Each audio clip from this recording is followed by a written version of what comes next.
এই মুহূৰ্তত অমৃত নিউজৰ প্ৰতিগৰাকী দৰ্শকক জনাইছো যে গুৰুত্বপূৰ্ণ খবৰ। পৰ্বতঝোৰাৰ বগৰীবাৰীত উত্তপ্ত পৰিস্থিতিৰ সৃষ্টি হৈছে। উত্তপ্ত জনতাই ঘেৰি ধৰিলে বগৰীবাৰী থানা। বগৰীবাৰী অঞ্চলৰ ইমন পাল নামৰ যুৱক এজনে সামাজিক মাধ্যমত ইছলাম ধৰ্ম আৰু আল্লাহ ইছলাম ধৰ্মাৱলম্বী মানুহৰ বিৰুদ্ধে আপত্তিজনক মন্তব্য কৰাৰ পিছতে জনতাই বগৰীবাৰী আৰক্ষী থানা ঘেৰাও কৰি ইমন পালক গ্ৰেপ্তাৰ কৰাৰ দাবী উত্থাপন কৰিছে। বগৰীবাৰী থানাৰ ভাৰপ্ৰাপ্ত আৰক্ষী বিষয়াগৰাকীয়ে 3 ঘণ্টাৰ ভিতৰত আটক কৰিম বুলি আশ্বাস প্ৰদান কৰাৰ পাছতে অলপ শান্ত হয়, যদিও জনতা কিন্তু থানাৰ আগত এতিয়াও ভিৰ কৰি থকা পৰিলক্ষিত হৈছে।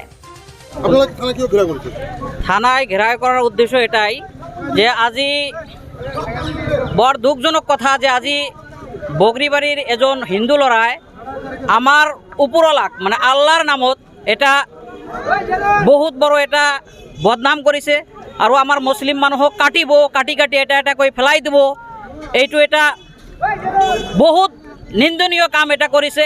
এর জন্য আমি থানাও ঘেরাও করেছো যে ওসি স্যারেক আমি দাবি জানাইছো যে 10 মিনিট বা 2 ঘণ্টার ভিতরে যদি সেই আসামিজনক যদি গ্রেপ্তার নকরে তেনেহলে আমি সমস্ত সংখ্যালঘু রাইজে আমি প্রতিবাদ করিব কারণে বাধ্য হয়ে যাম। লড়াজনের নাম আমি শুনা মতে নারায়ণ পাল, তার দেউতাকৰ নাম আৰ নিমন বলি আমি শুনা পাইছো আৰ শুনা মতে নিমন, তাৰ দেউতাকৰ নাম নাৰায়ণ পাল। বগৰিবাড়িৰ লড়া হয়, কালীবাড়ি মন্দিৰেৰ ওচৰতে তাৰ ঘৰ। ঘটনাটো আমি আগতো একো হোৱা নাই, সি মানে দম দিছে আৰু মুছলমান মানুহক তাতে ফেচবুকত দম দিছে, দি মানে ভিডিঅ' কৰি কেনে সি ভাইৰেল কৰিছে।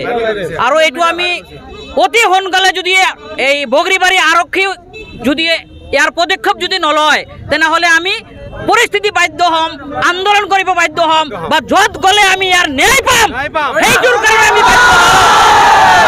আৰু ইয়াৰ দ্বাৰা আমি সকোৱাই দিছোঁ, এইটোৰ দ্বাৰা আমি সকোৱাই দিছোঁ যে নেক্সট টাইমত যাতে মুছলিমৰ বিৰুদ্ধে যাতে কোনো বাঙালি বা যিকোনো জাতিয়ে যাতে এনেধৰণে কোনো মন্তব্য কৰিব নাপায়, ইয়াৰ কাৰণে আমি সকলোকে সকীয়াই আনি দিছোঁ। এইটো নিউজৰ পৰা আপোনালোকৰ নিউজৰ দ্বাৰাই আমি সকলোকে সকীয়াই আনি দিছোঁ।